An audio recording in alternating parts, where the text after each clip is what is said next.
മനുഷ്യവംശത്തിന്റെ ആദിമ മുത്തശ്ശിയാണ് ലൂസി. ഏകദേശം 3.2 ദശലക്ഷം വർഷങ്ങൾക്ക് മുമ്പ് ഭൂമിയിൽ ജീവിച്ചിരുന്ന ഒരു പെൺരൂപം.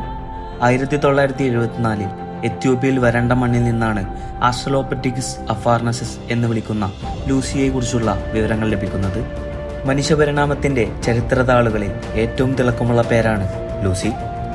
കുരങ്ങുകളിൽ നിന്ന് ആധുനിക മനുഷ്യനിലേക്കുള്ള ദൂരത്തെ അളക്കാൻ ശാസ്ത്രലോകത്തെ സഹായിച്ച ഏറ്റവും വലിയ തെളിവാണ്.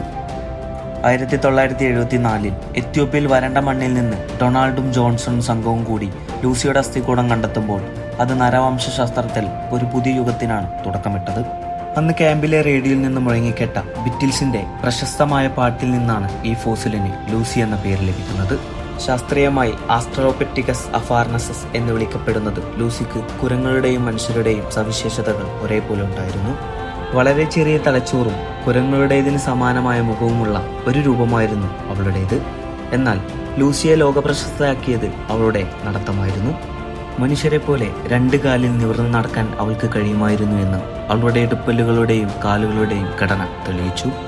ബുദ്ധിശക്തി കൂടുന്നതിന് മുമ്പ്, അഥവാ തലച്ചോറ് വലുതാകുന്നതിന് വളരെ മുമ്പ് തന്നെ മനുഷ്യന്റെ പൂർവികർ നിവർന്നു നടക്കാൻ ശീലിച്ചിരുന്നു എന്ന വിപ്ലവകരമായ സത്യം ലോകം മനസ്സിലാക്കുന്നത് ലൂസിയിലൂടെയാണ്. ലൂസിക്ക് മുമ്പേ ജീവിച്ചിരുന്ന ആർഡിപിത്തിക്കസ് വർഗത്തിൽ നിന്നും പിന്നീട് ആയുധങ്ങൾ നിർമ്മിക്കാൻ പഠിച്ചു. ഹോമോ സാബിലിസ് തീ കണ്ടുപിടിച്ചു.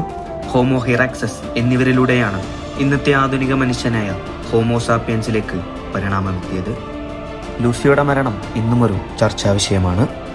ഉയരമുള്ള മരത്തിൽ നിന്ന് വീണതാവണം മരണകാരണമെന്ന് അവളുടെ അസ്ഥികളിലെ പൊട്ടലുകളും വിശകലനം ചെയ്ത ചില ശാസ്ത്രജ്ഞർ അഭിപ്രായപ്പെടുന്നു.